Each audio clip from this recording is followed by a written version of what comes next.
going to start a new subject, that is a design and drawing of reinforced cement concrete. So I think this is the first video for you. Until now, no video has been recorded for this subject. So basically it is a problematic subject. That means solutions and solving nature type of problems is very much in this kind of subject. So that's why for introduction I want to present the PPT slides, and later on we will discuss the problems moving further. Okay, so reinforced cement concrete. So first of all we will see the model paper, how we are going to be asked in the examination.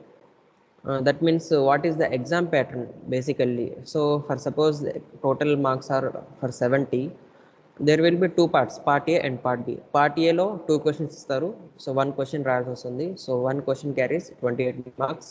And part B లో 5 questions ఇస్తారు, ఆ 5 లో 3 questions రాయాలి.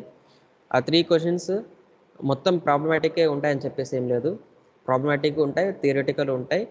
So each question carries 14 marks. ఆ 14 మార్క్స్కి తగ్గట్టుగా మనకి solution అనేది ఉండడం జరుగుతుంది ప్రాబ్లంలో. 28 మార్క్స్ ఇక్కడ ఎందుకంటే దీని ఒక సొల్యూషన్ చాలా ఎక్కువగా ఉంటుంది, డ్రాయింగ్ కూడా గీయాల్సి వస్తుంది. బట్ ఇక్కడ డ్రాయింగ్ గీస్తే అంటే కొన్ని ప్రాబ్లమ్స్ వచ్చేసి డ్రాయింగ్కి రిలేటెడ్ ఉంటాయి, కొన్ని ఉండకపోవచ్చు. ఒకవేళ డ్రాయింగ్ ఉంటే దాంట్లో సొల్యూషన్ చాలా తక్కువగా ఉంటుంది, ఓకేనా. ఒకవేళ డ్రాయింగ్ లేకపోతే సొల్యూషన్ ఒక మీడియం సైజులో ఉంటుంది. And also model theory subjects, theoretical concepts also will be asked in our examination. So that's why we should be prepared for both theory and problems in this subject. So basically this is how the exam pattern will be for you in the examination. So 28 marks in part A and 42 marks in part B, totally 70 marks. And next, coming to reinforced cement concrete, design and drawing of reinforced cement concrete. This is what the subject name is. So you all know what is design and what is drawing. Design అంటే ఒక engineer చేసేది, ఒక accurate వర్క్ని చెప్తారు. అంటే ఏదైనా మన work execute చేస్తే అది పర్ఫెక్ట్ అండ్ ప్లానింగ్తో ఏదైనా మనం ఎగ్జిక్యూట్ చేస్తే దాన్ని డిజైనింగ్ అంటారు బేసిక్గా. అంటే ఇప్పుడు మన బిల్డింగ్ ఉంది, దాంట్లో మనం ఎంత కాంక్రీట్ యూస్ చేయాలి, ఎంత స్టీల్ యూస్ చేయాలి, ఎంత మనము వేరే వేరే మెటీరియల్స్ స్టోన్స్ యూస్ చేయాలి. సో ఇదంతా ఏంటంటే డిజైన్ కిందకు వస్తుంది. ఒక ఇల్లిటరేట్ ఏం చేస్తాడంటే అతను బేసికల్గా అజంప్షన్ పైన ఒక అంచనాతో వేస్తాడు. ఇంజనీర్ ఏంటంటే పర్ఫెక్ట్గా ఎకనామికల్గా డిజైన్ చేస్తాడు, దానివల్ల అతనికి ఎకనామికల్లో అవుతుంది అండ్ యాజ్ వెల్ యాజ్ అది లాంగ్ లాస్టింగ్ అండ్ డ్యూరబిలిటీని కూడా ఇస్తుంది, అటువంటి type of structure.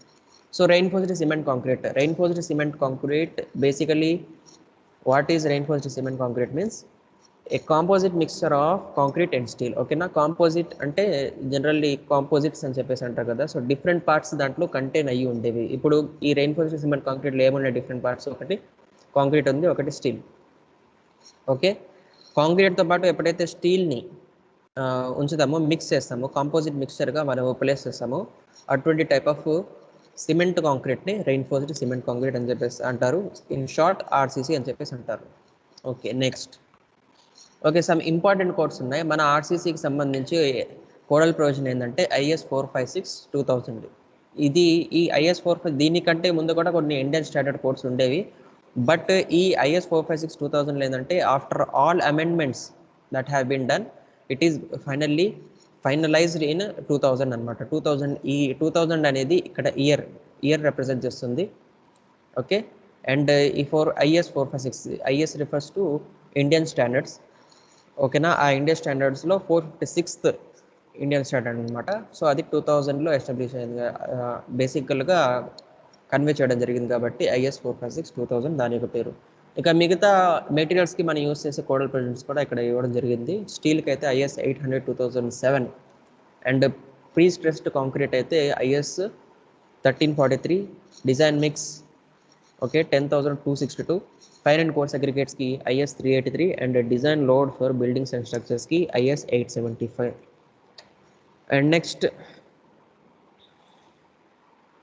Coming to cement concrete, reinforced cement concrete అని చెప్పేసి మన డెఫినేషన్ తెలుసుకున్నాం. ఏంది సిమెంట్ కాంక్రీట్ అండ్ స్టీల్ ఏదైనా కాంపోజిట్ మిక్స్చర్గా ఫామ్ అయితే దాన్ని రైట్ ఫస్ట్ సిమెంట్ కాంక్రీట్ అని చెప్పాను. But what is cement concrete? Basically cement concrete is nothing but it is a mixture of cement, sand and aggregates. ఈ మూడు ప్రపోర్షన్స్ దేంట్లో అయితే ఉంటాయి దాన్ని బేసికల్లీ సిమెంట్ కాంక్రీట్ అని చెప్పేసి అంటాము. ఇన్ అడిషన్ టు దట్ ఇవి కూడా ఉండొచ్చు. ఇవి ఉన్నా కానీ ఈ ఇంగ్రీడియంట్స్ ఏవైతే, ఈ కాన్స్టిట్యూన్స్ ఏవైతే ఇక్కడ రైట్ సైడ్ మనకి మెన్షన్ చేస్తున్నాయో ఇవి ఉన్నా కానీ అది సిమెంట్ కాంక్రీటే అవుతుంది. సో బేసికల్లీ ఇదేంటంటే cement, sand, aggregate are the parent materials. ఇవి లేకుండా అసలు దాన్ని సిమెంట్ కాంక్రీట్ అని చెప్పేసి అనలేము. ఓకేనా? వాటర్ కూడా. సో కోర్స్ అగ్రిగేట్స్ ఇక్కడ పిక్చర్ చూపించడం జరిగింది. కోర్స్ అగ్రిగేట్స్ అందరికీ తెలుసు, కంకర, సిమెంట్. ఫైన్ అగ్రిగేట్స్ అంటే ఇసుక. లేకపోతే ఏదైనా శాండ్, ఇప్పుడు శాండ్ ఉంది, దాని యొక్క సైజు నేను జియోటెక్నికల్ ఇంజనీరింగ్లో మనం చెప్పాం కదా, 4.75 నుంచి ఓకేనా 80 mm మధ్యలో ఉంటే దాన్ని శాండ్ అంటారు. ఓకే, 4.75 mm సీలో నుంచి ఏదైతే పాస్ అయిపోతుందో అది బేసికల్లీ ఫైన్గా ఉంటుంది కాబట్టి ఫైన్ అగ్రిగేట్స్ అంటారు. ఓకేనా? అడ్మిక్స్చర్స్ ఏంటంటే ఇవి ఇంకేమైనా ఎక్సెస్ స్ట్రెంగ్త్ మనకి ఎప్పుడైనా అవసరం ఉంటుంది, లేకపోతే ఇంకేదైనా ప్రాపర్టీ అవసరం ఉంది, like permeability or seepage something, అప్పుడు ఏంటంటే సమ్ టైప్స్ ఆఫ్ అడ్మిక్సెస్ మనం యాడ్ చేయాల్సి వస్తుంది. ఇక్కడ బేసిక్గా ఏం పిక్చర్ లేదు వాటికి, అడ్మిక్సెస్ ఏవైనా కావచ్చు కాబట్టి అడ్మిక్సెస్ చెప్పాను. సో ప్రాపర్టీస్, ఆ సిమెంట్ కాంక్రీట్ యొక్క ఒరిజినల్ ప్రాపర్టీస్ని ఇంప్రూవ్ చేయడానికి మనం ఏం చేస్తాం అంటే అడ్మిక్సెస్ యాడ్ చేస్తాము. ఇది ఆప్షనల్ అనమాట. ఇది నెసెసిటీని బట్టి అడ్మిక్సెస్ యాడ్ చేసేది, ఇది కంపల్సరీ మెటీరియల్ కాదు. So basically without admixes also cement concrete can be made. And also water, of course, for binding of all those cement, coarse aggregates, fine aggregates, ఇవన్నిటి కోసం మనకి వాటర్ అనేది కావాలి. అండ్ ఆల్సో వాటర్లో voids ఉంటాయి కాబట్టి air. ఎయిర్కి ఏమి డయాగ్రామ్ ఉండదు కాబట్టి అలాగే ఒక ప్లెయిన్ డయాగ్రామ్ మెన్షన్ చేశాను. So next coming to cement కాంక్రీట్లో మళ్ళీ డెఫినేషన్ ఇక్కడ మెన్షన్ చేశాను. సో సిమెంట్, శాండ్, అగ్రిగేట్స్, ఓకేనా, ఈ మూడు కలిస్తే with water in a limited proportion, అది కూడా ఎక్సెస్ ఉన్నా కానీ వాటర్ ఏమైపోతుంది, బ్లీడింగ్ కానీ సెగ్రిగేషన్ కానీ జరిగిపోతుంది. ఓకే, బ్లీడింగ్ సెగ్రిగేషన్ అనేది మీకు కాంక్రీట్ టెక్నాలజీలో మీకు డీటెయిల్గా రావడం జరుగుతుంది. అది మీకు 3-2 సెమిస్టర్లో ఈ కాంక్రీట్ టెక్నాలజీ ఉండబోతుంది. సో దాంట్లో మీరు డీటెయిల్గా తెలుసుకోవచ్చు. జనరల్లీ బ్లీడింగ్ అంటే ఏం లేదు, ఇప్పుడు ఎవరికైనా దెబ్బ తగిలితే ఏమవుతుంది, రక్తం కారితే బ్లీడింగ్ అంటాం కదా, సేమ్ అలాగే కాంక్రీట్లో ఎప్పుడైతే వాటర్ అనేది ఎక్సెస్ అయిపోతుందో, లేకపోతే వాటర్ అనేది సెపరేట్ అయిపోతుందో దాన్ని బ్లీడింగ్ అంటారు. ఒకవేళ సిమెంట్ కానీ ఏదైనా అగ్రిగేట్స్ కానీ ఆ వాటర్తో కలిసి ఫ్లో అయిపోతుంది అనుకోండి, అంటే మొత్తం మిక్స్లో నుంచి వేరైపోతుంది అనుకోండి, సో దాన్ని సెగ్రిగేషన్ అంటారు. ఓన్లీ వాటర్ సెపరేట్ అయిపోతుంది, దాన్ని బ్లీడింగ్ అని చెప్పేసి అంటారు. So the cement concrete is manufactured by 2 ways. ఒకటి వచ్చేసి నామినల్ మిక్స్, ఒకటి వచ్చేసి డిజైన్ మిక్స్. నామినల్ మిక్స్ అంటే జనరల్లీ అంత యాక్యురసీ ఉండదు. బేసికల్లీ నామినల్ మిక్స్ అని చెప్పేసి అంటారు కదా, అంటే దాని యొక్క క్వాలిటీని మనం అంతా అజ్యూమ్ చేయమన్నమాట. జస్ట్ వర్క్ చేస్తున్నాం అంటే అక్కడ వర్క్ ఉంటే చాలు, పర్టికులర్ స్ట్రెంగ్త్ మనం అచీవ్ చేయాలి, దీని పర్టికులర్ క్వాలిటీ ఉంచాలి, పర్టికులర్ స్కిల్డ్ పీపులే దీన్ని చేయాలి అని చెప్పేసి ఏం లేదనమాట. ఒక రఫ్ వర్క్ అని చెప్పేసి చెప్పచ్చు ఒక నామినల్ మిక్స్ కాంక్రీట్ అంటే. అండ్ డిజైన్ మిక్స్ అంటే, design mix it is related to engineering. So accuracy అనేది దీంట్లో కంపల్సరీగా ఉండాలి, క్వాలిటీ అండ్ స్ట్రెంగ్త్ని మెయింటైన్ చేయాలి. సో ఈ రెండు basically differences between nominal and design mix concretes. So nominal mix concretes ఇప్పుడు నేను చెప్పాను కదా, క్వాలిటీ కంట్రోల్ ఈ సాక్రిఫైస్డ్. క్వాలిటీ కంట్రోల్ అనేది అంతా ధ్యానంలో ఉంచుకొని చేయరనమాట. So hard to determine the assurance of quality and strength of the concrete. So క్వాలిటీని అండ్ స్ట్రెంగ్త్ని అష్యూర్ చేయడం ఒక హార్డ్ థింగ్ అనమాట, corresponding to the design strength. Design స్ట్రెంగ్త్తో కంపేర్ చేస్తే క్వాలిటీ అండ్ స్ట్రెంగ్త్ ఏంటంటే దీంట్లో ఎన్ష్యూర్ చేయలేము, దీంట్లో నామినల్ మిక్స్లో. ఓకే, డిజైర్ స్ట్రెంగ్త్ అచీవ్ అవుతుంది. డిజైర్ స్ట్రెంగ్త్ అంటే ఏంది, ఏదైతే స్ట్రెంగ్త్ మనం డిజైర్ చేస్తున్నామో దీంట్లో రావాలి అని చెప్పేసి మనము కోరుకుంటున్నాము. డిజైర్ అని చెప్పేసి అంటాం కదా, కోరికలు. సో ఏదైతే స్ట్రెంగ్త్ మనము కోరుకుంటున్నామో ఆ స్ట్రెంగ్త్కి కరెస్పాండింగ్ ఏంటంటే క్వాలిటీ స్ట్రెంగ్త్ వస్తుందని చెప్పేసి గ్యారంటీ లేదు. In a nominal mix material for the concrete like cement, sand and aggregate is not placed under ideal conditions before mixing. Okay, ఎప్పుడైతే కాంక్రీట్ మనం ప్రిపేర్ చేయాలో అండ్ ఆ కాంక్రీట్ ప్రిపేర్ చేసే ముందు మనం ఏంటంటే వాటిలో ఉండే కాన్స్టిట్యూయెంట్స్ని ఐడియల్ కండిషన్స్లో ఉంచాలి. సో ఎక్కువ టెంపరేచర్ ఉండే ప్లేసెస్లో ఉంచకూడదు, తక్కువ టెంపరేచర్ ఉండే ప్లేసెస్లో కూడా మనం ఉంచకూడదు. సో ఐడియల్ కండిషన్స్లో ఉంచాలన్నమాట. అంటే రైన్ఫాల్ జరగడం కానీ, లేకపోతే దానిపైన by means of some other by some other means దానిపైన వాటర్ పడితే ఏమవుతుంది, ఆ మెటీరియల్ అంతా పడిపోతుంది. మెయిన్లీ స్టీల్లో ఏం జరుగుతుందంటే కరోజన్ జరుగుతుంది. కరోజన్ అంటే మీ అందరికి తెలుసు కదా, తుప్పు పట్టడం. సో దానివల్ల ఏమైపోతుంది, మెటీరియల్ అంతా చెడిపోతుంది. సో ఐడియల్ కండిషన్స్లో ఉంచాలి అని చెప్పేసి నామినల్ మిక్స్లో ఏమీ రూల్ లేదు, డిజైన్ మిక్స్లో ఉంచాలి. అది మీరు నెక్స్ట్ స్లైడ్లో చూస్తారు. So skilled workmanship is also sacrifice due to which required strength is not achieved. ఓకేనా. వర్క్మ్యాన్షిప్, స్కిల్డ్ లేబరే దీన్ని చేయాలని చెప్పేసి ఏం లేదు. సో ఎవరైనా దీన్ని రఫ్గా చేసే వాళ్ళు ఎవరైనా ఉంటే ఎవరైనా చేస్తారనమాట. సో అటువంటి టైప్ ఆఫ్ మిక్స్ని నామినల్ మిక్స్ అంటారు. అండ్ బేసికల్లీ దీంట్లో గ్రేడ్స్కి అకార్డింగ్ ఏంటంటే ప్రపోర్షన్స్ క్లాసిఫై ఉంటాయి. ఇప్పుడు ఫస్ట్ ఆఫ్ ఆల్ మీరు M5 చూడండి. M అంటే మిక్స్, 5 అంటే దాని యొక్క క్యారెక్టరిస్టిక్ కంప్రెసివ్ స్ట్రెంగ్త్ అనమాట. ఒక 150/150 mm సైజ్ మోల్డ్ మీరు తీసుకున్నారు అనుకోండి, దాంట్లో మీరు కాంక్రీట్ ఫిల్ చేసుకున్నారు. దాని తర్వాత దానికి వచ్చిన స్ట్రెంగ్త్ ఏంటంటే, అంటే ఒక 100 శాంపిల్స్ తీసుకున్నారు అనుకోండి, 100 క్యూబ్స్ తీసుకున్నారు, 100 మోల్డ్స్ పైన మీరు క్యారెక్టరిస్టిక్ కంప్రెసివ్ స్ట్రెంగ్త్ కోసం చెక్ చేస్తే మాకు 5% కంటే తక్కువగా ఏంటంటే రిజల్ట్స్ ఫాల్ చేయట్లేదు. 5 కంటే బిలో అదేంటంటే తక్కువ రావట్లేదు. 95% అబోవ్ ఏంటంటే 5 Nm/mm² పైన మనకు స్ట్రెంగ్త్ చూపిస్తుంది. అప్పుడు అది ఏ గ్రేడ్ ఆఫ్ కాంక్రీట్గా క్లాసిఫై అవుతుంది, M5గా క్లాసిఫై అవుతుంది. ఓకేనా. సో ఈ M5, M10, M15, M20 ఇవి ఎలా ప్రిపేర్ చేస్తామంటే మనం ముందే మెటీరియల్స్ ద్వారా. సో ఫస్ట్ ఆఫ్ ఆల్ ఇక్కడ మీరు చూడొచ్చు proportion cement, fine aggregate, coarse aggregate. So ఏదైతే ఫస్ట్ డిజిట్ ఉందో ఆ డిజిట్ వచ్చేసి సిమెంట్ని ఇండికేట్ చేస్తుంది. సెకండ్ డిజిట్ వచ్చేసి fine aggregate, nothing but sand. మేజర్గా ఫైన్ అగ్రిగేట్ అంటే మనం శాండ్ ఇక్కడ యూజ్ చేసేది. So sand. ఈ 10 అనేది కోర్స్ అగ్రిగేట్స్. దట్ మీన్స్ మీరు 1 kg ఆఫ్ సిమెంట్ తీసుకుంటే 5 kg ఆఫ్ శాండ్ కావాలి and 10 kgs of coarse aggregates కంకర్ అనేది కావాలి. సో M5కి ఇది దాని యొక్క రిక్వైర్మెంట్ అనమాట. అండ్ M10లో 1:3:6, M15లో 1:2:4 అండ్ M20లో 1:1.5:3. ఇంకో 2 కూడా ఉన్నాయి. M5 తర్వాత M7.5 కూడా ఒక గ్రేడ్ వస్తుంది. ఆ గ్రేడ్లో ఏంటంటే 1:4:8 వస్తుంది. సో 5:3 మధ్యలో లై చేస్తుంది. ఇక్కడ మీరు వాల్యూస్ అబ్జర్వ్ చేసినా కానీ ఒక సీక్వెంట్లోనే ఉన్నాయి చూడండి. ఇప్పుడు 5 ఉంది, దాని తక్కువగా 4 ఉంది, అంటే M7.5 ఇక్కడ మెన్షన్ చేయలేదు. దాని తర్వాత 4 వస్తుంది. సో 1:4:8 దాని యొక్క ప్రపోర్షన్. అండ్ దాని తర్వాత 1:3:6, 4 కంటే తక్కువ నెంబర్ 3, అండ్ 3 కంటే తక్కువ నెంబర్ 2, అండ్ 2 కంటే తక్కువ నెంబర్ 1.5. అండ్ M20 తర్వాత ఇంకో గ్రేడ్ కూడా వస్తుంది, M25. యాక్చువల్గా చాలా గ్రేడ్స్ ఆఫ్ కాంక్రీట్స్ ఉన్నాయి. దాంట్లో మెయిన్గా ఇవేంటంటే ఆర్డినరీ కేటగిరీ కింద ఫాలో అవుతాయి కాబట్టి ఇక్కడ నేను మెన్షన్ చేశాను. ఓకేనా. దాని యొక్క ప్రపోర్షన్ ఏంటంటే 1:1:2 దేనికి, M25కి. ఓకేనా. సో M25కి ఇక్కడ మెన్షన్ చేయలేదు, బట్ మీరు నోట్ చేసుకోండి 1:1:2. ఏంది, 1 kg of cement, 1 kg of sand and 2 kgs of coarse aggregates. ఇది వీటి యొక్క ప్రపోర్షన్ మనకి A grade of concrete represent చేస్తుంది, M25. ఓకేనా. సో ఇప్పుడు మీరు అబ్జర్వ్ చేస్తే ఇది థర్డ్ డిజిట్ ఏదైతే ఉందో, ఈ థర్డ్ డిజిట్ వచ్చేసి సెకండ్ డిజిట్ని 2 times మల్టిప్లై చేయడం ద్వారా వచ్చింది. ఫర్ ఎగ్జాంపుల్ మీరు చూడండి కావాలంటే. సో బేసికల్లీ ఇవి మేము కాంపిటేటివ్ ఎగ్జామ్స్కి మనకి ఇంపార్టెంట్ అనమాట ఈ ప్రపోర్షన్స్ అనేవి. ఏదైనా ఎగ్జామ్లో మనకు M15 గ్రేడ్ ఆఫ్ కాంక్రీట్ ఎంత అని చెప్పేసి అడిగేవచ్చు. సో అప్పుడు మనకి మన రఫ్లీ ఏంటంటే బట్టి వెళ్ళాం అనుకోండి, మర్చిపోయే అవకాశం ఉంది. సో కొన్ని ట్రిక్స్ ద్వారా మనం రిమెంబర్ చేసుకుంటే ఎప్పటికీ గుర్తుంటాయి. So 1:5:10, 5 into 2 times. ఓకేనా. అంటే ఎంతైతే ఫైన్ అగ్రిగేట్స్ ఉందో దానికి ట్వైస్ కోర్స్ అగ్రిగేట్స్ అవసరం ఉంటుంది. సో అలాగే M7.5 1:4:8 అవుతుంది. M10 1:3:6, M15 1:2:4. So 2 2s 4, 3 2s 6, 1.5 2s 3 and 1 2s 2. అది M25లో 1:1:2 వస్తుందా. So 1 2s 2.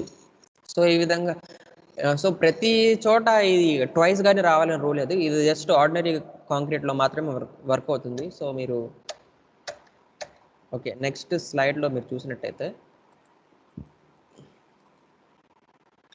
సో ఇక్కడ మనకి వాటి యొక్క గ్రూప్స్లో క్లాసిఫై చేసి ఇచ్చారు. ఓకేనా. సో M10, M15, M20 ఇవన్నీ ఆర్డినరీ కేటగిరీ కింద ఫాలో అవుతుంది.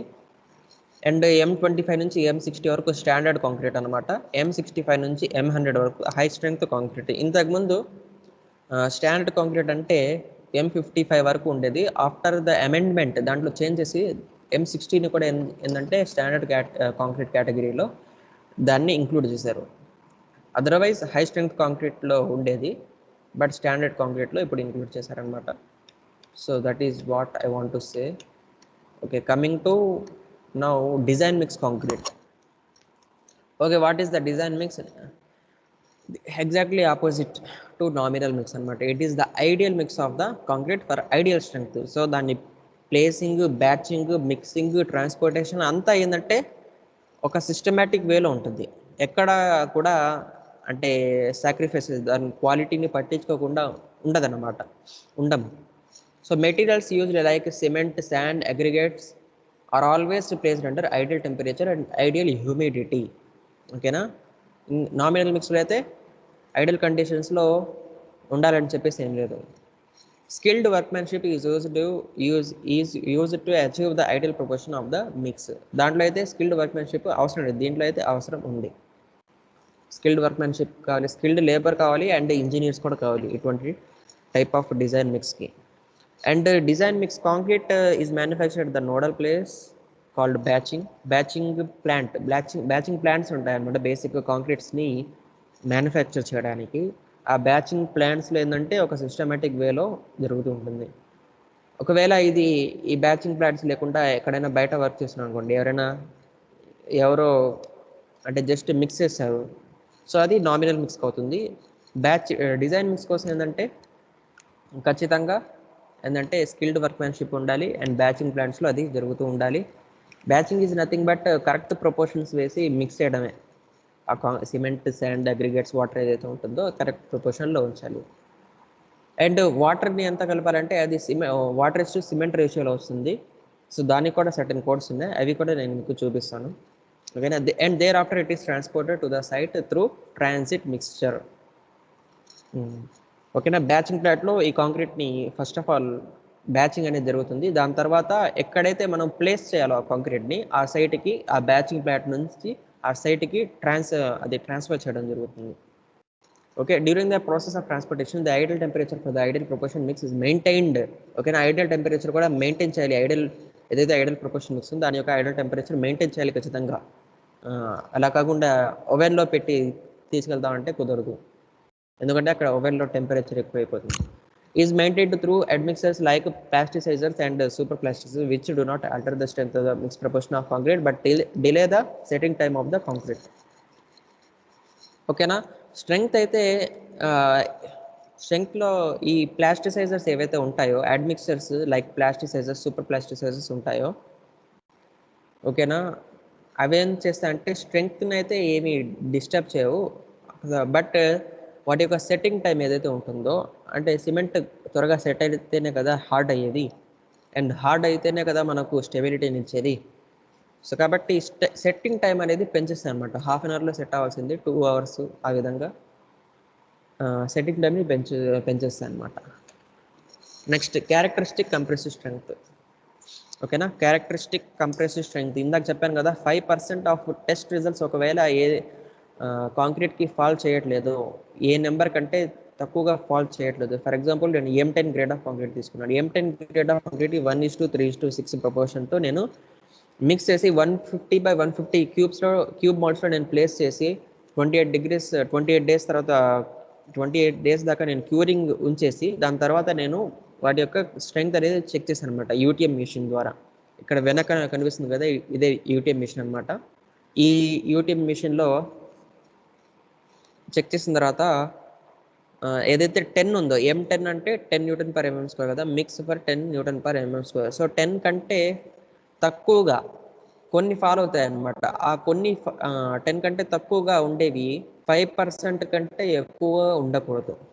ఓకేనా? I hope you understand. 10 కంటే తక్కువగా ఉండేవి 5% కంటే ఎక్కువగా ఉండకూడదు. దట్ మీన్స్ ఇప్పుడు 100 శాంపిల్స్ తీసుకున్నారు, 100 క్యూబ్స్ చేశారు. 100 శాంపిల్స్ పైన మీరు కంప్రెసివ్ స్ట్రెంగ్త్ కండక్ట్ చేశారు. క్యారెక్టరిస్టిక్ కంప్రెసివ్ స్ట్రెంగ్త్ కోసం చెక్ చేస్తే మీకు వచ్చిన వాల్యూ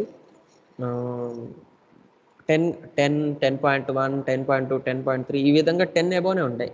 బట్ కొన్ని వాల్యూస్ ఏం చేస్తున్నాయంటే 9, 8, 7 ఈ విధంగా ఫాలో అవుతున్నాయి అనమాట. 100లో 5 వాల్యూస్ ఈ విధంగా 10 కంటే తక్కువగా ఫాలో అవుతున్నాయి. మనకి డిజైర్డ్ గ్రేడ్ ఏది 10 grade of M10 grade of concrete. So దాంట్లో ఏంటంటే 10 కంటే ఏవైతే వాల్యూస్ తక్కువ ఉన్నాయో అవి 5% కంటే ఎక్కువగా ఉండకూడదు. So that is what characteristic compressive strength means. And mean strength ఏంది 50% ఫాలో అవుతే 50% పాస్ అవుతాయి. సో చెప్పాను కదా M10 గ్రేడ్ ఆఫ్ కాంక్రీట్ మనం తీసుకున్నట్టయితే 50% ఏంటంటే పాస్ అయిపోతాయి. అంటే 10 Nm/mm² కంటే కూడా ఎక్కువ వస్తాయి. లేకపోతే M25 గ్రేడ్ ఆఫ్ కాంక్రీట్ తీసుకున్నారు 25 కంటే ఎక్కువగా ఏంది 50% ఆఫ్ రిజల్ట్స్ పాస్ అవుతాయి. బట్ 50% ఆఫ్ రిజల్ట్స్ అనేవి ఫాలో అవుతాయి. So this is what mean strength means. Confidence limit అనేది ఒక మ్యాక్సిమం ప్రాబబిలిటీ అంటే తెలుసు కదా, ఛాన్సెస్ అనమాట. Maximum probability of a particular test result shall be within the range of FM - 1.64 sigma to FM plus 1.64 sigma. అండర్స్టూడా? అంటే ఈ 2 values మధ్యలో లై చేయాలన్నమాట. FM - 1.64 sigma to FM plus 1.64 sigma మధ్యలోనే లై చేయాలి.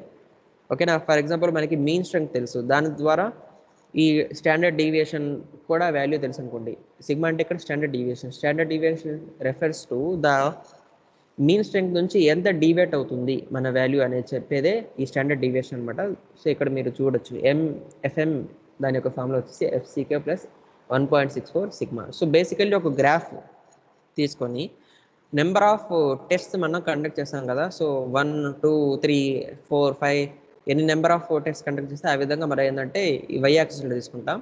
అండ్ ఏ టెస్ట్ దగ్గర ఎంత స్ట్రెంగ్త్ వచ్చింది మనం చెప్పడానికి అంటే ఎక్స్ యాక్సిస్లో తీసుకుంటాము. సో FCK FM ఆ విధంగా వరుసగా ఇక్కడ మనం తీసుకున్నట్టయితే ఒక మీన్ వాల్యూ అనేది ఉంటుంది అనమాట.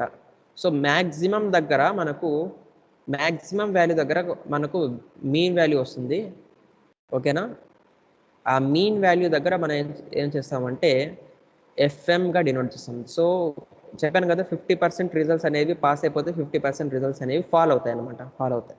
సో అటువంటి టైప్ ఆఫ్ వాల్యూని, అటువంటి టైప్ ఆఫ్ స్ట్రెంగ్త్ని, అక్కడ వచ్చే స్ట్రెంగ్త్ని మనం మీన్ స్ట్రెంగ్త్ ఆఫ్ కాంక్రీట్ అని చెప్పేసి అంటాము. ఓకేనా? సో ఈ మీన్ స్ట్రెంగ్త్ ఎంత డీవియేట్ అవ్వచ్చు అంటే FCK = FM ± 1.64 సిగ్మా. ఈ సిగ్మా అనేది స్టాండర్డ్ డీవియేషన్ అంటే ఎంత మీన్ వాల్యూ నుంచి డీవియేట్ అవుతుందని చెప్పే ఒక టర్మే అనమాట.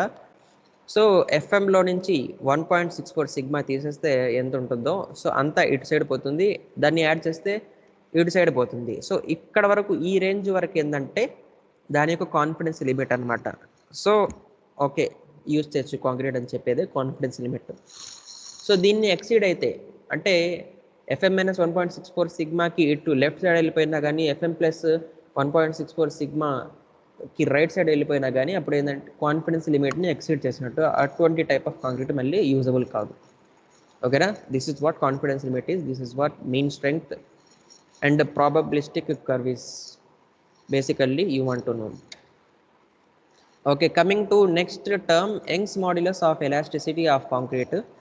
Young's modulus of elasticity is nothing but modulus elasticity అని చెప్పేసి కూడా అంటారు.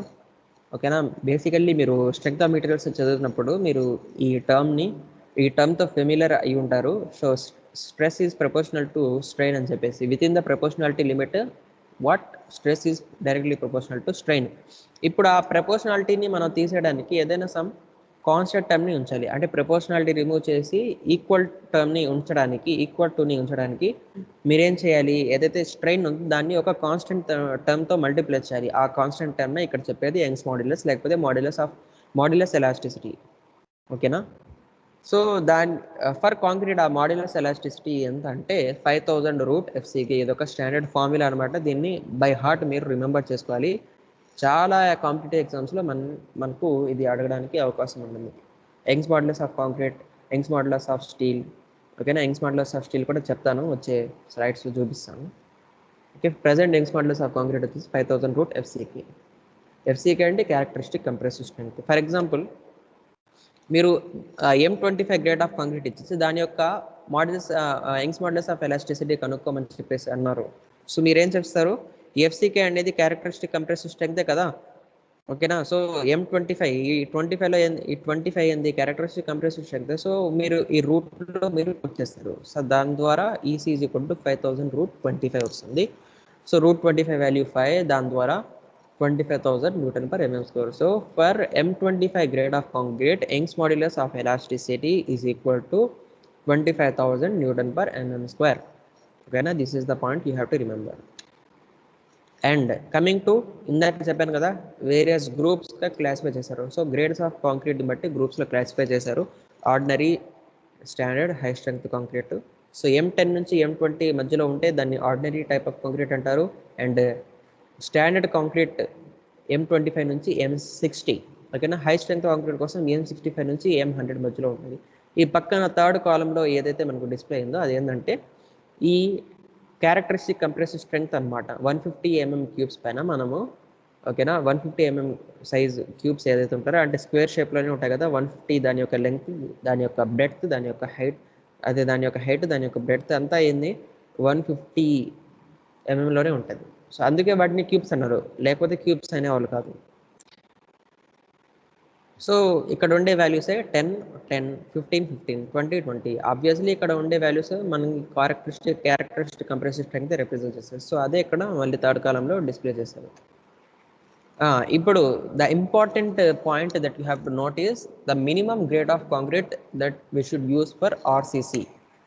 ఐఎస్ కోడ్ మనల్ని ఏం రికమెండ్ చేస్తుందంటే ఒకవేళ మీరు ఆర్సీసీ ప్రిపేర్ చేయాలి అని చెప్పేసి అనుకుంటే minimum grade of cement concrete మనం M20 ఉంచాల్సిందే. ఇప్పుడు మనం ఇందాక ఆర్డినరీ గ్రేడ్ ఆఫ్ కాంక్రీట్ చూసాము. సో ఆర్డినరీ కాంక్రీట్లో M10, M15, M5 దీనికి అంటే M20కి తక్కువగా ఏదైతే ఉంటుందో దాన్ని మనము ఆర్సీసీ వర్క్కి యూజ్ చేయలేము. సో దాంతో ఆర్సీసీ అనేది ప్రిపేర్ కాదనమాట. స్టీల్తో కంపల్సరీగా ఒక బైండింగ్ నేచర్ ఉండాలి అండ్ అలాగే సూటబుల్ స్ట్రెంగ్త్ని ఎగ్జిక్యూట్ చేయాలి అంటే అది ఖచ్చితంగా minimum M20 grade of concrete అని చెప్పేసి అది యూజ్ చేయాలి మనం.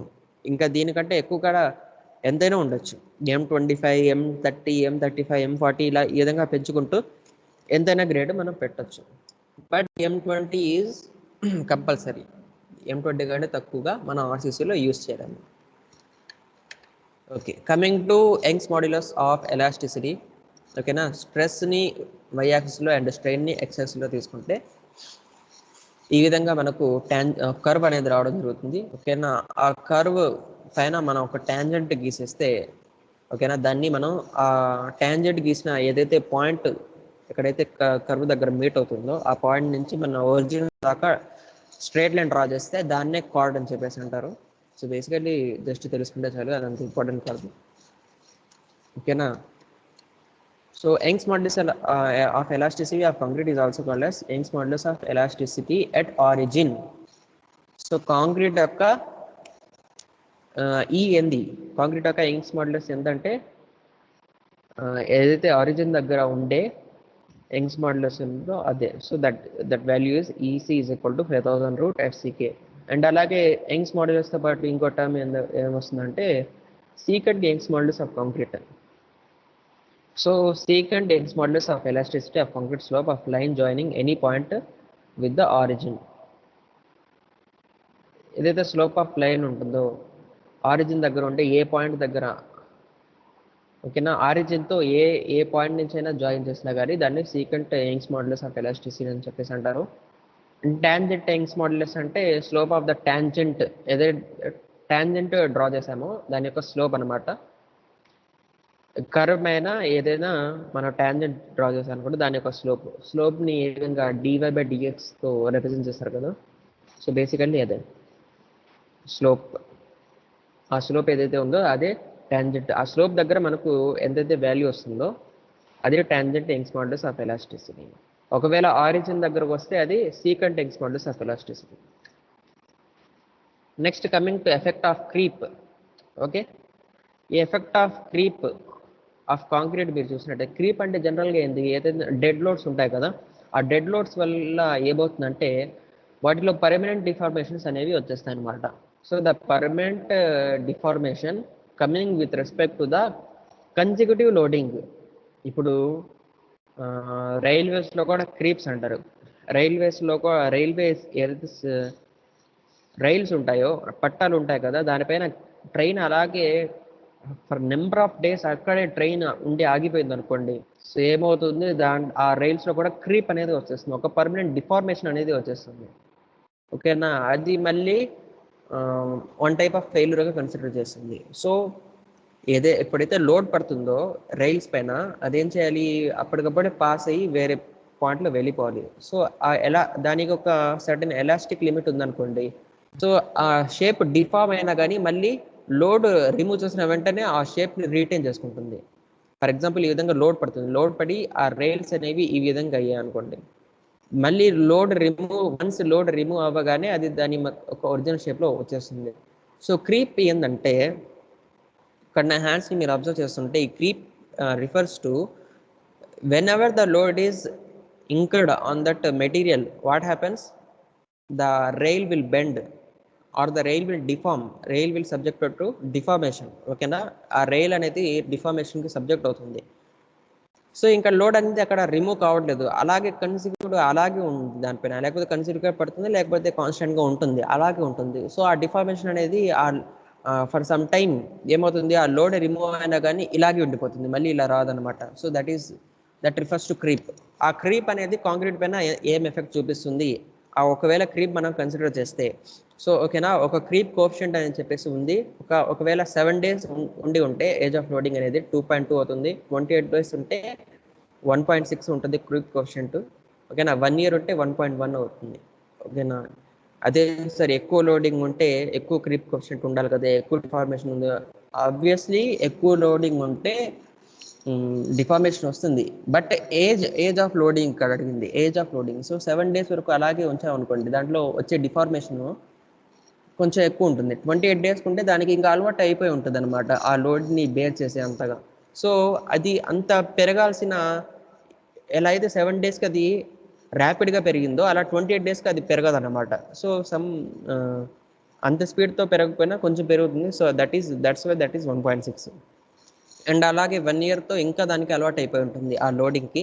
సో కాబట్టి తగ్గిపోతుంది క్రీప్ కోఎఫిషియంట్. ఒకవేళ క్రీప్ కోఎఫిషియంట్ మనం కన్సిడర్ చేస్తే, ఈ యంగ్స్ మాడ్యులస్ ఆఫ్ ఎలాస్టిసిటీతో ఒక డినామినేటర్ కూడా మనం కన్సిడర్ చేయాల్సి వస్తుంది. ఆల్రెడీ ఈసీ అంటే మనకు తెలుసు, ఈసీ అంటే ఏంది, 5000√FCK ఇక్కడ మనం చూసుకున్నాం. సో ఇప్పుడు క్రీప్ కోఎఫిషియంట్ని కన్సిడర్ చేస్తే డినామినేటర్లో 1/θ అనే టర్మ్ని ఎక్స్ట్రాగా యాడ్ చేయాల్సి వస్తుంది, where θ is the creep coefficient.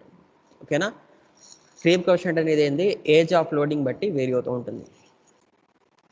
Okay, creep strain అనేది ఇక్కడ డిఫైన్ చేయడం జరిగింది, నేను ఆల్రెడీ మీకు చెప్పాను ఇప్పుడే. Next coming to tensile strength of concrete in flexure.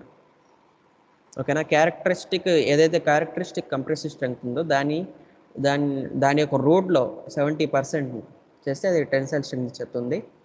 ఈ టెన్సైల్ స్ట్రెంగ్త్ ఆఫ్ కాంక్రీట్ ఏదైనా మనం చెప్పాలంటే దానికి ఒక స్పెసిమన్ క్యూబ్ కాదనమాట, మన సిలిండ్రికల్ స్పెసిమన్, ఒక మైల్డ్ స్టీల్తో తయారు చేయబడిన, లేకపోతే ప్లాస్టిక్తో కానీ, లేకపోతే వేరే ఏదైనా మెటీరియల్లో తయారు చేయబడిన సిలిండ్రికల్ స్పెసిమన్ ఒకటి ఉంటుంది.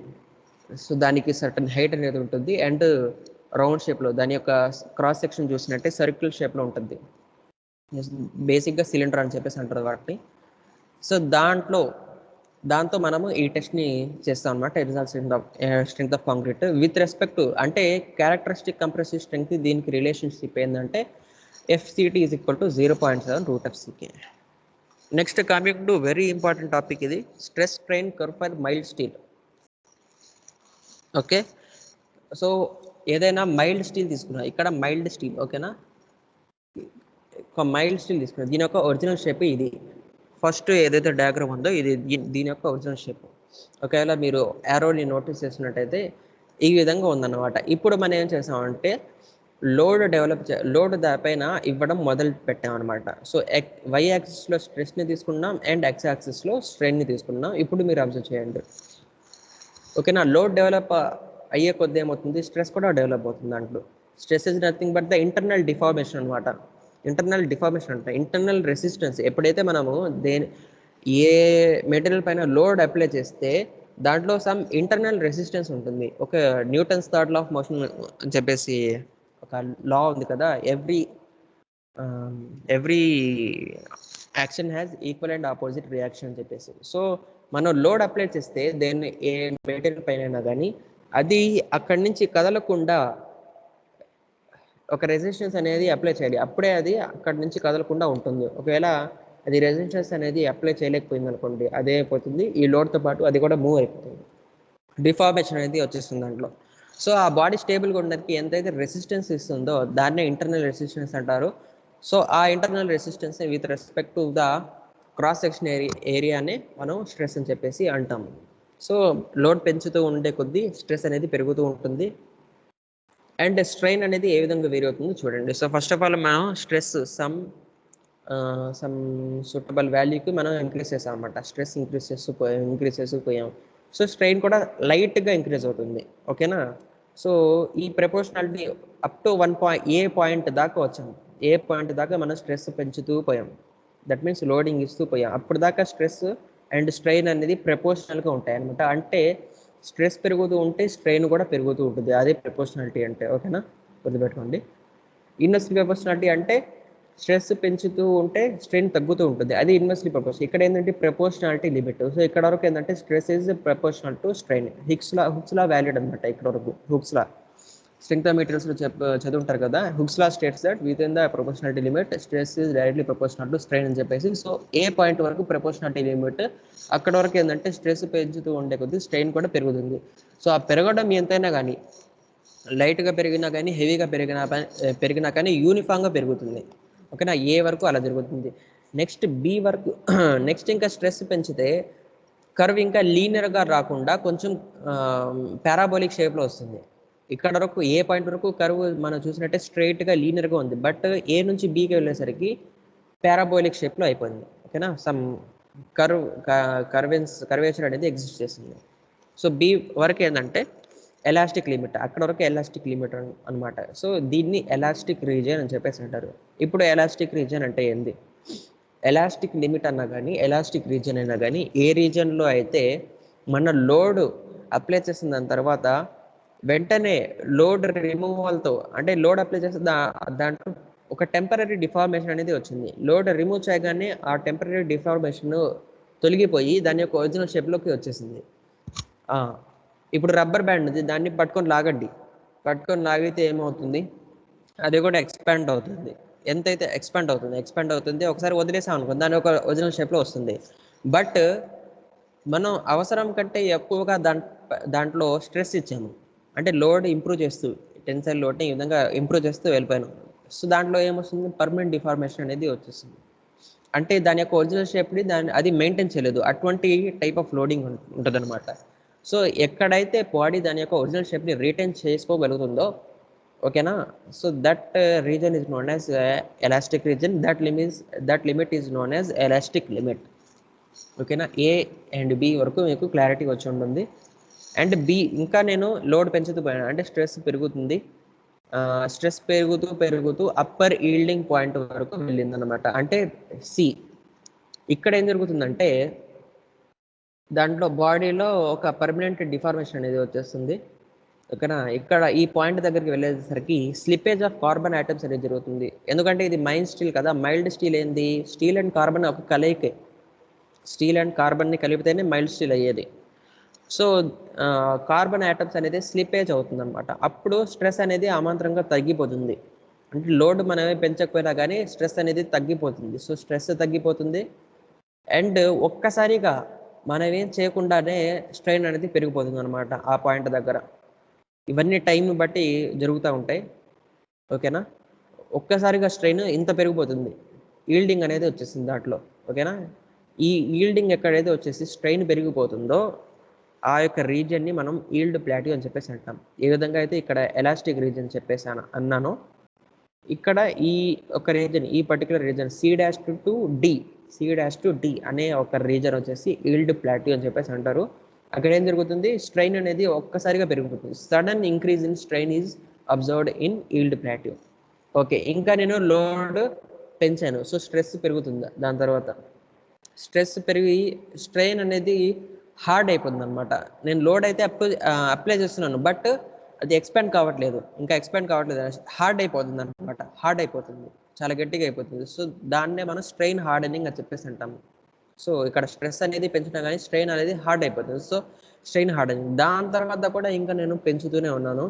ఈ విధంగా నెక్కింగ్ రీజన్లో వచ్చేస్తుంది. సో ఈ థర్డ్ డయాగ్రామ్ మీరు అబ్జర్వ్ చేస్తే ఈ విధంగా దాని యొక్క కనెక్షన్ అనేది ఇంకా తెగలేదు.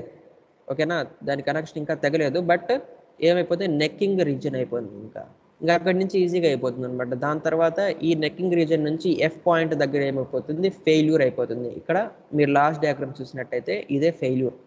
ఓకేనా, ఈ విధంగా ఫెయిల్యూర్ అనేది వచ్చేస్తుంది. సో ఈ విధంగా స్ట్రెస్ అండ్ స్ట్రెయిన్ అనేది దీంట్లో వేరీ అవుతా జరుగుతుంది. Only in case of mild steel అన్ని, ఓకేనా, అన్ని మెటీరియల్స్ కాదు.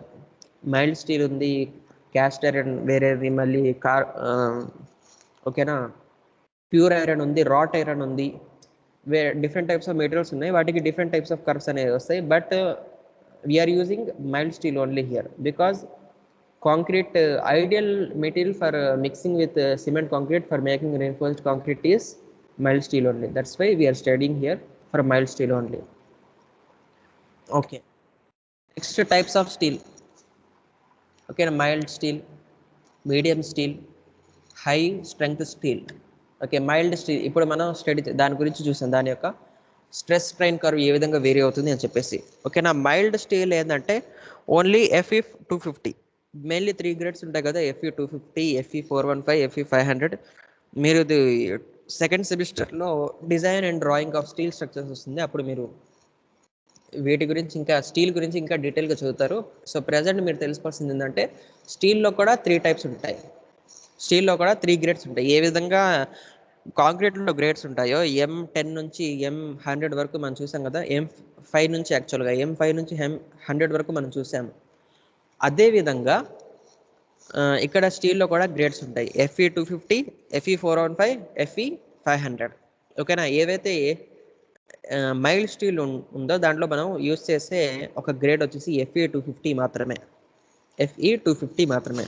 ఓకేనా, ఎఫ్ఈ అంటే ఇక్కడ ఐరన్ ఫెర్రమ్ ఉంది కదా దాని, ఓకేనా, యూఐపిఎస్సి కెమిస్ట్రీలో మనం చదువు ఉంటాం ఐరన్కి సంబంధించి. సో ఎఫ్ఈ అంటే ఐరన్ యాక్చువల్లీ. దాంట్లో ఎం యూస్ చేస్తాం, ఎం స్టాండ్స్ ఫర్ మిక్స్ కాంక్రీట్లో. ఇక్కడ FE stands for okay iron. Actually ఇక్కడ మన స్టీల్ కోసం యూస్ చేస్తాం ఎఫ్ఈ 250, ఎఫ్ఈ 415 అండ్ ఎఫ్ఈ 500. ఏవైతే నెంబర్స్ వస్తాయి 250, 415, 500 అని, అవి ఏంటంటే వాటి యొక్క ఈల్డ్ స్ట్రెస్ అనమాట. అంటే మనం దాంట్లో ఈల్డింగ్ స్ట్రెస్ స్ట్రెస్ డెవలప్ చేస్తూ పోయాము. సో ఈల్డింగ్ అనేది ఎక్కడ జరుగుతుంది, 250 Nm/mm² అనే వాల్యూ దగ్గర జరుగుతుంది. సో అదే చెప్పేది ఈల్డింగ్ అంటే దాంట్లో పర్మనెంట్ డిఫార్మేషన్ రావడం అనమాట. ఆ ఈల్డింగ్ కంటే ముందు ఏమవుతుంది, దాని యొక్క ఒరిజినల్ షేప్ని అది రీటైన్ చేసుకోగలుగుతుంది. అంటే లోడ్ అప్లై చేసామో అది టెంపరీ డిఫార్మ్ అవుతుంది, but after the removal of load దాని యొక్క ఒరిజినల్ షేప్ అయితే రిటైన్ చేసుకుంటుంది. ఈల్డింగ్ అంటే పర్మనెంట్ డిఫార్మేషన్ రావడం.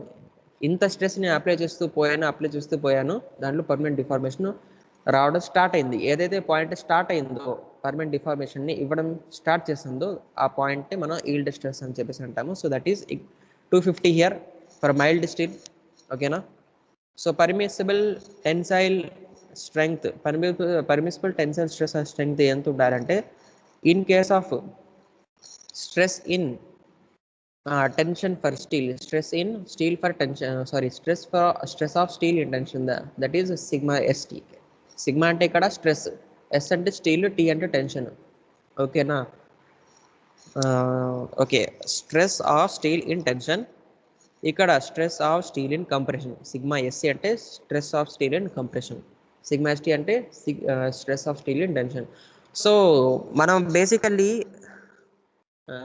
కాంక్రీట్ మనం working stress method, limit state method ఇవి డిస్కస్ చేసేటప్పుడు నేను క్లియర్గా చెప్తాను. బేసికల్లీ మీరు ఇప్పుడు తెలుసుకోవాల్సింది ఏంటంటే ఎప్పుడైనా కానీ మనం reinforced cement concrete and manufacture చేస్తున్నామంటే, మేడప్ చేస్తున్నామంటే దాంట్లో ఏంటంటే మనం ఏం అజ్యూమ్ చేస్తున్నామంటే ఏదైతే కాంక్రీట్ ఉందో అదంతా కంప్రెషన్ని క్యారీ చేస్తుంది అండ్ స్టీల్ ఏదైతే ఉందో దాంట్లో అది టెన్షన్ని క్యారీ చేస్తుంది అని చెప్పేసి మనము అజ్యూమ్ చేసుకొని మన ప్రాసెస్ని డెవలప్ చేస్తాం అన్నమాట. ఓకేనా, all compressive forces are carried by concrete, all tensile forces are carried out by steel only, because steel is good in ductility and concrete is good in what, brittleness. Brittleness అంటే ఒక chalk piece ఉంది, chalk పీస్ని మీరు విరగొట్టేశారనుకోండి అప్పటికప్పుడే అది విరిగిపోతుంది. అదే steel ఉంది, డక్టైల్ మెటీరియల్ ఏదైతే ఉందో ఆ డక్టైల్ మెటీరియల్లో మీరు లోడ్ అప్లై చేశారనుకోండి, అది first of all temporary deform అవుతుంది, దాని తర్వాత ఈల్డింగ్ అవుతుంది, దాని తర్వాత అది బ్రేక్ అవుతుంది permanently.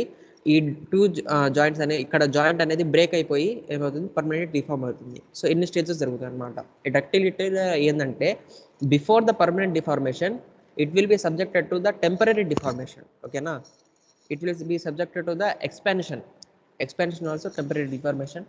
So basically this is the thing I want to say.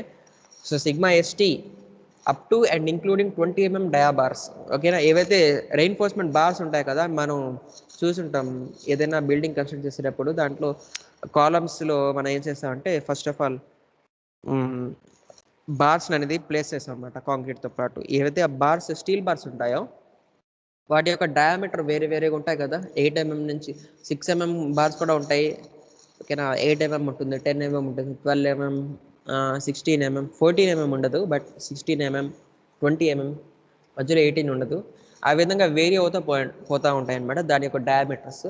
So up to 20 mm bars use చేస్తే సిగ్మా ఎస్టీ వచ్చేసి 140 Nm/mm². ఒకవేళ 20 mm డయా బార్స్ 20 mm డయామీటర్ కంటే ఎక్కువగా ఉండే బార్స్ ఏంటంటే సిగ్మా ఎస్టీ 130 Nm/mm². ఓకేనా, అదే విధంగా ఇది పర్మిసిబుల్ టెన్సైల్ స్ట్రెంగ్త్, ఇప్పుడు permissible compressive strength, that means stress of steel in compression చెప్పాను కదా ఇందాక. So that is 130 Nm/mm². Coming to medium tensile strength steel, దీంట్లో ఏంటంటే both stress of steel in tension and stress of steel and compression ఈక్వల్గానే ఉంటాయి. That value is 190 Nm/mm². Okay, and HYST high yield strength deformed bars, దీంట్లో మనము minimum grade use చేయాల్సింది ఏంటంటే FE415, FE250 దీనికి use చేయడానికి లేదు. ఓకే, అండ్ మ్యాక్సిమం FE500 కూడా యూస్ చేస్తారు. FE500 is nothing but it 500 is related with the what yield stress. 500 అనేది ఈల్డ్ స్ట్రెంగ్త్ కానీ ఈల్డ్ స్ట్రెస్ని కానీ రిప్రజెంట్ చేస్తుంది, అలాగే 415 కూడా. సో ఆ రెండిటికి పర్మిసిబుల్ స్ట్రెసెస్ ఎంత ఉండాలంటే, okay, stresses of steel in tension is equal to 230 Nm/mm² వరకు దాని పర్మిషన్ ఇవ్వచ్చు. And stresses of steel in compression వచ్చేసి 190 Nm/mm². So basically these are the points you should remember. 140, 130 and 190, and again 230, and దాని ముందు ఉండే value 190 మళ్ళీ ఇక్కడ sigma ఎస్సీలో వస్తుంది. సో ఇవి ఈ విధంగా రెయిన్ఫోర్స్ బార్స్ అనేవి మనం కాంక్రీట్లో ప్లేస్ చేస్తాం అనమాట. ఏదైతే బ్లూ కలర్గా మనం రౌండ్ చేస్తున్నామో వాటిని స్టిరప్స్ అని చెప్పేసి అంటారు, లేకపోతే షియర్ రెయిన్ఫోర్స్మెంట్ అని చెప్పేసి కూడా అంటారు దాన్ని. ఓకేనా, స్టిరప్స్ అని చెప్పేసి అంటారు. ఇది కూడా అవసరం అన్నమాట. అంటే ఆ లోడ్ని uniformly throughout the column transfer అవ్వడానికి ఇవి కూడా వాటి యొక్క మెయిన్ రోల్ని ప్లే చేస్తాయి. Next coming to nominal cover. Okay guys, nominal cover refers to ఏదైతే స్టీల్ బార్స్ ఉన్నాయో, ఓకేనా, ఈ స్టీల్ బార్స్ నుంచి outermost fibre of the concrete, ఏ కాంక్రీట్ అయితే అట్మాస్ఫియర్కి ఎక్స్పోజ్ అయి ఉంటుందో, ఓకేనా, అక్కడి నుంచి ఇక్కడ వరకు ఏంటది నామినల్ కవర్. ఈ నామినల్ కవర్లో ఏంటంటే స్టీల్ ఉండదు అనమాట. అంటే మన steel through out the column కానీ త్రూ అవుట్ ద బీమ్ కానీ మనం ప్లేస్ చేయము, సమ్ గ్యాప్ ఉంచుతాం ఇక్కడి నుంచి ఇక్కడ, అండ్ వేరే ఎండ్ దగ్గర నుంచి లాస్ట్ అవుటర్ మోస్ట్ ఫైబర్ వరకు కొంచెం గ్యాప్ ఉంచాలి. ఎందుకు? కాంక్రీట్ అట్మాస్ఫియర్కి ఎక్స్పోజ్ అయ్యేదానికంటే స్టీల్ అట్మాస్ఫియర్కి ఎక్స్పోజ్ అయితే ఎక్కువ లాసెస్ అనమాట. ఒకవేళ వర్షం పడింది అనుకోండి, ఎప్పుడైనా కాంక్రీట్ తడిసిపోయింది, దాంట్లో సెగ్రిగేషన్ జరిగిపోయి కాంక్రీట్ అనేది ఇక్కడ సెపరేట్ అయిపోయింది. సో మనం మినిమం నామినల్ కవర్ ఉంచకపోతే ఏమవుతుందంటే ఈ స్టీల్ అనేది అట్మాస్ఫియర్కి ఎక్స్పోజ్ అయ్యి దాంట్లో కరోజన్ రావడానికి అవకాశం ఉంటుంది. దాని ద్వారా మొత్తం స్ట్రక్చర్ అంతా, మొత్తం ఏదైతే బీమ్ కానీ లేకపోతే కాలం కానీ లేకపోతే స్లాబ్ కానీ ఉందో అది కరోజన్కి సబ్జెక్ట్ అయ్యే అవకాశం ఉంటుంది. దాని ద్వారా దాంట్లో ఫెయిల్యూర్ రావడానికి అవకాశం ఉంటుంది. సో మినిమం నామినల్ కవర్ అనేది మనం ఉంచాలి. కాబట్టి ఏదైనా అంటే దాని ద్వారా ఏదైనా మనం ఇప్పుడు ఎక్స్పోజర్ కండిషన్స్ వచ్చాయి, రెయిన్ఫాల్ అయ్యింది, లేకపోతే ఎక్కువగా ఎండలు ఉన్నాయి, అప్పుడు అట్మాస్ఫియర్కి ఎక్స్పోజ్ కాకుండా ఉంటుంది మన స్టీల్ అనేది అట్మాస్ఫియర్కి ఎక్స్పోజ్ కాకుండా మనం ఉంచాలన్నమాట కాంక్రీట్లో. అందుకోసం మనము నామినల్ కవర్ని ఉంచుదాము. So that is known as nominal cover. Effective cover అంటే ఏం లేదు, ఏవైతే ఇక్కడ మనం చూసినట్టయితే దీని ఒక క్రాస్ సెక్షన్, ఈ బీమ్ యొక్క క్రాస్ సెక్షన్ మనం ఇక్కడ రిప్రజెంట్ చేస్తాము. సో 1 2 3 4 బార్స్ ఉన్నాయి కదా ఇక్కడ. సో అవే ఇక్కడ ఈ క్రాస్ సెక్షన్లో మనం 1 2 3 4 బార్స్ని మనం ఇక్కడ రిప్రజెంట్ చేసాము. ఇప్పుడు నామినల్ కవర్ అంటే ఇప్పుడు రెడ్ యారో ఒకటి ఉంది చూడండి, అది నామినల్ కవర్ అనమాట. అంటే outer most fibre of the concrete ఎక్కడి నుంచి అయితే స్టీల్ స్టార్ట్ అయ్యిందో, అంటే స్టీల్ యొక్క గ్యాప్ని ఇంక్లూడ్ చేయకుండా మనము ఏదైతే హైట్ తీసుకుంటామో అది నామినల్ కవరు. ఇంక్లూడ్ చేసి తీసుకుంటే అది ఎఫెక్టివ్ కవర్. ఇంక్లూడ్ కూడా ఎక్కడ వరకు చేయాలి, మనం వాటి యొక్క సెంటర్ ఆఫ్ గ్రావిటీ వరకే ఇంక్లూడ్ చేయాలి. That means outer most fiber of the concrete to center of gravity of the reinforcement or steel bars is known as effective cover. ఇక్కడ మీకు డిఫైన్ కూడా చేయడం జరిగింది, ఆల్రెడీ మీకు చెప్పేశాను. నామినల్ కవర్ ఏంటి, ఎఫెక్టివ్ కవర్ అంటే ఏంటి, అదే ఇక్కడ మనకు డిఫైన్ చేయడం జరిగింది. ఓకేనా. Next coming to minimum nominal cover ఎంత ఉంచాలి. మినిమం నామినల్ కవర్ అనేది ఒక design depth of concrete over cover to the all steel reinforcements including లింక్స్తో కూడా కలిపి ఏంటంటే నామినల్ కవర్ అనేది మినిమం డెప్త్ ఉంచుదాం అనమాట, డిజైన్ డెప్త్. ఓకేనా. ఇక్కడ మనకు మళ్ళీ డయాగ్రామ్లో చూపించడం జరిగింది. Okay, it is the dimension used in design indicated in drawings. It shall not be less than the diameter of the bar. Okay, ఆ నామినల్ కవర్ అనేది ఏదైతే డయామీటర్ ఆఫ్ ద బార్ ఉందో, ఫర్ ఎగ్జాంపుల్ ఇక్కడ ఈ diameter of bar అనేది 12 mm చెప్పేసి అనుకోండి, ఇక్కడ ఈ బార్. సో ఇది కూడా 12 mm, ఇది కూడా 12 mm, 12 mm, 12 mm. సో ఈ గ్యాప్ అనేది, ఓకేనా, ఈ గ్యాప్ అనేది 12 mm కంటే తక్కువ ఉండకూడదు, అదే ఈ పాయింట్ చెప్పింది. సో దాని తర్వాత ఎక్స్పోజర్ కండిషన్స్ కొన్ని ఉన్నాయన్నమాట. ఆ ఎక్స్పోజర్ కండిషన్స్ని బట్టి కూడా మనం మినిమం నామినల్ కవర్ని ఉంచాల్సి వస్తుంది. ఒకవేళ మైల్డ్ కండిషన్స్ ఉంటాయి, మోడరేట్ కండిషన్స్ ఉన్నాయి, సివియర్ కండిషన్స్ ఉన్నాయి, వెరీ సివియర్ ఎక్స్ట్రీమ్ కండిషన్స్ ఉన్నాయి. సో ఏది mild, moderate, severe, very severe, extreme అంటే, మైల్డ్ కండిషన్స్లో ఏంటంటే concrete surfaces protected against weather or aggressive conditions. ఓకేనా. కోస్టల్ ఏరియాస్లో తప్ప వేరే ఎక్కడైనా కానీ అగ్రెసివ్ కండిషన్స్ వచ్చాయనుకోండి, ఓకేనా, ఎక్కువగా టెంపరేచర్ పెరిగిపోవడం కానీ లేకపోతే టెంపరేచర్ తక్కువలో పడిపోవడం కానీ అటువంటి ఏవైతే ఉంటాయో వాటి నుంచి ప్రొటెక్ట్ అనమాట. అంటే అక్కడ టెంపరేచర్ అనేది మైల్డ్గా ఉంటుంది, ఎక్కువగా టెంపరేచర్ పెరిగి ఉండదు, ఎక్కువగా తగ్గి కూడా ఉండదు. సో మైల్డ్గా ఉంటుంది, మీడియంగా ఉంటుంది. ఓకే, దాని తర్వాత మోడరేట్ ఎన్విరాన్మెంట్. ఈ మోడరేట్లో ఏం జరుగుతుందంటే, okay, sheltered from severe rain అయితే పడుతుంది, బట్ సివియర్ రైన్ ఎప్పుడైతే వచ్చేస్తుందో, ఓకేనా, అప్పుడు అది మోడరేట్గా ఉండదు అనమాట.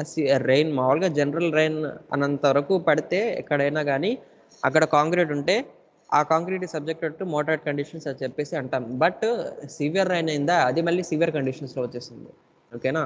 So concrete is exposed to condensation. Concrete అనేది కండెన్సేషన్ అంటే గడ్డ కట్టడానికైనా కానీ ఎక్స్పోజ్ అయ్యి ఉండొచ్చు, రెయిన్ ఫాల్ అయినా కానీ పడుతూ ఉండొచ్చు. Concrete in contact or buried under non aggressive soil or ground water. Concrete అనేది మనం బరీ చేసాం దేని కింద, ఒక నాన్ అగ్రెసివ్ సాయిల్ అంటే ఎక్కువ అగ్రెసివ్ కానీ సాయిల్. అంటే అగ్రెసివ్ సాయిల్ మీన్స్ ఏదైతే సాయిల్ ఎరోషన్, ఎప్పుడైతే రెయిన్ఫాల్ ఎక్కువగా అయ్యి త్వరగా సాయిల్ ఎరోట్ అనేది అయిపోతుంది కదా, సో అది అగ్రెసివ్ సాయిల్ అనమాట అటువంటిది. అలా కాకుండా నాన్ అగ్రెసివ్ సాయిల్స్ కింద ఏంటంటే ఇవి ప్లేస్ చేయడం జరిగింది ఈ కాంక్రీట్స్ని. సో అది కూడా మోడరేట్ కండిషన్సే వస్తుంది. అండ్ సివియర్ కండిషన్స్లో సివియర్ రైన్కి ఎక్స్పోజ్ అయిపోతుంది అనమాట. దీంట్లో ఏం జరుగుతుంది, ఆల్టర్నేట్ వెట్టింగ్ అండ్ డ్రైయింగ్ అని జరుగుతూ ఉంటుంది. అంటే వెట్టింగ్ అంటే ఏదైనా నీళ్లు పడి తడిసిపోవడం, డ్రైయింగ్ అంటే ఆ తడిసిన వస్తువు ఆరిపోవడం. ఆ విధంగా ఆల్టర్నేట్గా జరుగుతూ ఉందనుకోండి, అది కూడా డ్యామేజ్కి లీడ్ చేస్తుంది. Or occasional freezing whilst wet or severe condensation. ఓకేనా. కండెన్సేషన్ ఒకవేళ జరిగితే ఇదేంది, అకేషనల్లీ అప్పుడప్పుడు ఫ్రీజింగ్ జరుగుతూ ఉంటుంది, అది కూడా సివియర్ కండిషన్ కింద వస్తుంది. అండ్ వెరీ సివియర్ అంటే completely immersed in sea water. అది కూడా సీ వాటర్లో ఏముంటాయి, సాల్ట్స్ ఉంటాయి. ఆ సాల్ట్స్ ఏం చేస్తాయి, కాంక్రీట్ యొక్క ప్రాపర్టీస్ని హార్మ్ చేస్తాయి. ఓకేనా. Concrete expose to coastal environment. ఓకేనా. And concrete surfaces expose to sea water spray also. Sea water harmful అంటే సీ వాటర్ స్ప్రే ఇంకా హార్మ్ఫుల్ అనమాట. So corrosive fumes or severe freezing conditions whilst wet. ఏవైతే fumes వల్ల corrosion వచ్చేస్తుందో వాటిని corrosive fumes అంటారు. And severe freezing conditions, freezing అది freezing అని చెప్పేసింది, ఓకేనా. అవన్నీ దేంట్లో వస్తాయంటే వెరీ సివియర్లో వస్తాయి. ఎక్స్ట్రీమ్ కండిషన్స్లో ఏంటంటే ఇక మీరు చెప్పుకోవచ్చు టైడల్ జోన్లో కానీ members direct contact with liquid or solid aggressive కెమికల్స్తో ఎప్పుడైతే అది ఆ కాంక్రీట్ ఎక్స్పోజ్ అయిపోతుందో అది ఎక్స్ట్రీమ్ కండిషన్స్ కిందకి వస్తుంది. సో అన్నిటికంటే డేంజర్ వచ్చేసి ఎక్స్ట్రీము, అన్నిటికంటే లెస్ డేంజరస్ వచ్చేసి మైల్డ్ అనమాట. సో మైల్డ్కి ఆబ్వియస్లీ అంత ఎక్కువగా నామినల్ కవర్ ఉంచాల్సిన అవసరం లేదు, బట్ ఎక్స్ట్రీమ్ దగ్గరికి అంతే, అంటే ఎంత డేంజర్ ఎక్కువ జరుగుతుందో అంత ఎక్కువగా మనం నామినల్ కవర్ అనేది ఇంక్లూడ్ చేయాల్సి ఉంటుంది. So for mild minimum nominal cover వచ్చేసి 20, ఫర్ మోడరేట్ 30, సివియర్ 45. ఇది మీరు IS 456/2000 ఓపెన్ చేసి క్లాస్ 26.4.2 కూడా చూడొచ్చు. దాంట్లోనే మనకి ఈ విధంగా మెన్షన్ చేయడం జరిగింది. అండ్ అలాగే మైల్డ్ కండిషన్స్లో మనం మినిమం గ్రేడ్ ఆఫ్ కాంక్రీట్ ఉంచాల్సింది M20 మైల్డ్, అంటే మినిమం గ్రేడ్ ఏదైతే మనం ఆర్సీసీకి యూస్ చేస్తున్నాం M20 అని చెప్పాం కదా, సో అదే ఇక్కడ M20 మైల్డ్ కండిషన్స్కి మనం M20 యూస్ చేయొచ్చు. బట్ ఒకవేళ కండిషన్ ఎక్స్పోజర్ కండిషన్ మోడరేట్ అయిపోతే అప్పుడు మన ఆర్సీసీని M20 పెట్టకూడదు. M20 పెట్టడానికి పర్మిషన్ లేదు. M25 మినిమం ఉంచారు అక్కడ. అది సివియర్ అయిపోయింది అనుకో M30, very severe 35, extreme 40. So ఈ మినిమం గ్రేడ్స్ అనేవి మనకి గుర్తుపెట్టుకోవడం చాలా ఈజీ, ఎందుకంటే 5 పెంచుకుంటూ పోతుంటే అది M20, M25, M30, M35, M40. ఇది వచ్చేసి కొంచెం డిఫికల్ట్ నామినల్ కవర్ అనేది, ఓకేనా. 20, 30, 45, 50, 75 ఇది మనం బై హార్ట్ రిమెంబర్ చేసుకోవాల్సి వస్తుంది. అంటే కంటిన్యూస్లీ చెప్తూ ఏంటంటే ఇది మనకి ఈ వాల్యూస్ రిమెంబర్ అవుతుంది. So mainly these values are important for GATE exams.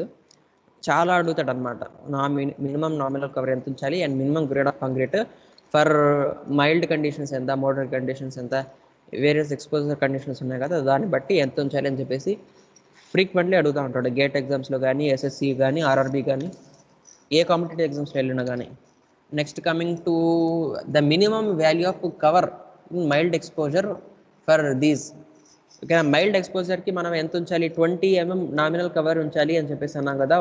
ఆ 20 mm దేనికి, స్లాబ్కి, ఓకేనా. బీమ్కి అయితే 20 mm కాదు, ఇంకా పెంచాల్సి వస్తుంది, ఓకేనా. 25 mm పెంచాల్సి వస్తుంది. కాలం 40 mm, ఫౌండేషన్ 40 mm పెట్టాల్సి ఉంది.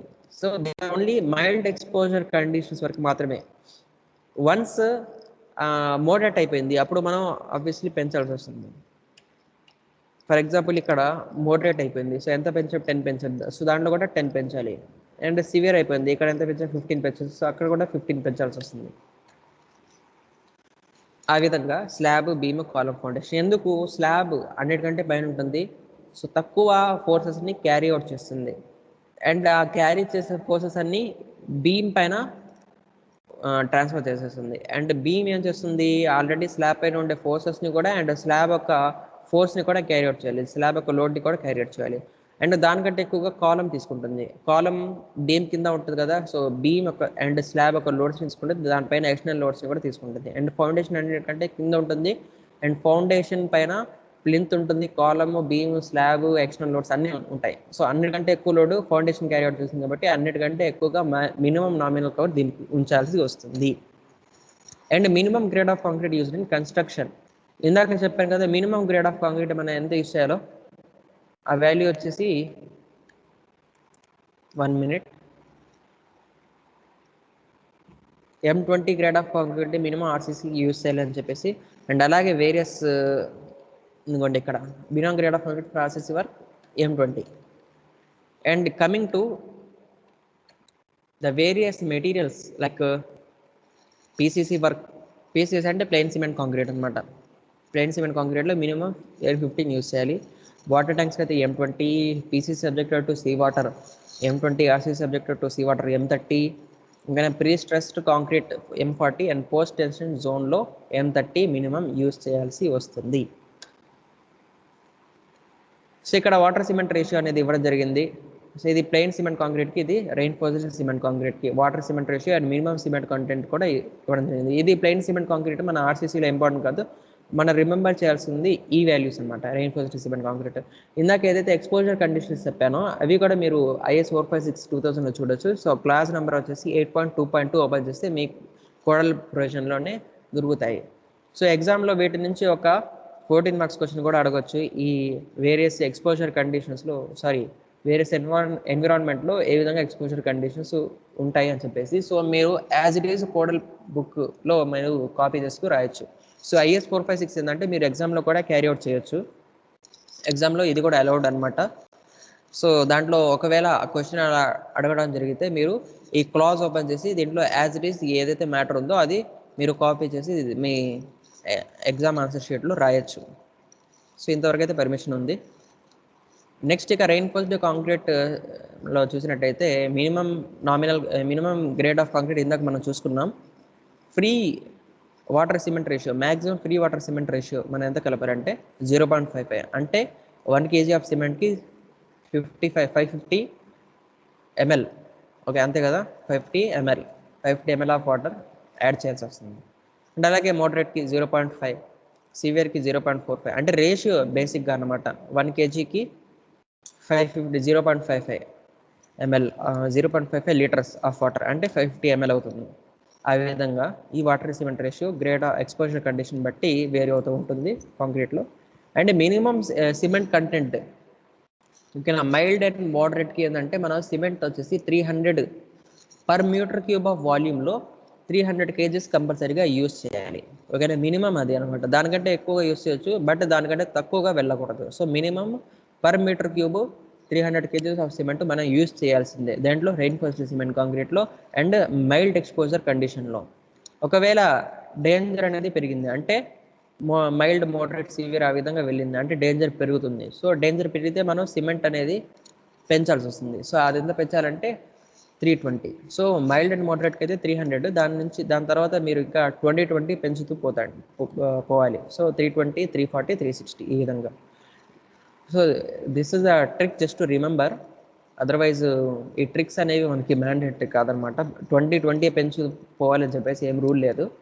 సో బేసికల్లీ కోడ్స్ ఆ విధంగా డిజైన్ చేశారు కాబట్టి ఆ విధంగా నేను రిమెంబర్ చేస్తున్నాను. అదే నేను మీతో షేర్ చేస్తున్నాను. ఎగ్జామ్లో మీకు ఈజీగా ఉంటుంది కాబట్టి. ఆల్రెడీ మీకు IAS 456 ఎగ్జామ్కి మీకు అలౌడే. ఈ వాల్యూస్ అని మీరు చూసి రాయొచ్చు ఇన్ కేస్ మీకు ఎక్కడైనా అవసరం అయితే. బట్ కాంపిటేటివ్ ఎగ్జామ్స్లో వెళ్తే అప్పుడు మీకు కోడల్ ప్రొవిజన్ అనేది అలౌడ్ ఉండదు. గేట్ ఎగ్జామ్స్లో కానీ వేరే ఏదైనా SSC కానీ APPSC AWలో కానీ ఈ కోడల్ ప్రొవిజన్ నుంచి చాలా మనకి RCCలో బిట్స్ అడగడం జరుగుతుంది. ఓకే గైస్, ఈ క్లాస్లో ఇంతవరకు ఉంచుదాం. Hope you like this class, and if you have any queries you can feel free to ask and mail to this email address tajuddin.sk@dbasinstitutions.com. If you have any queries you can feel free to ask. Okay, until now, thank you for watching, thank you for staying here, thank you for watching the video. Let's meet in the next video.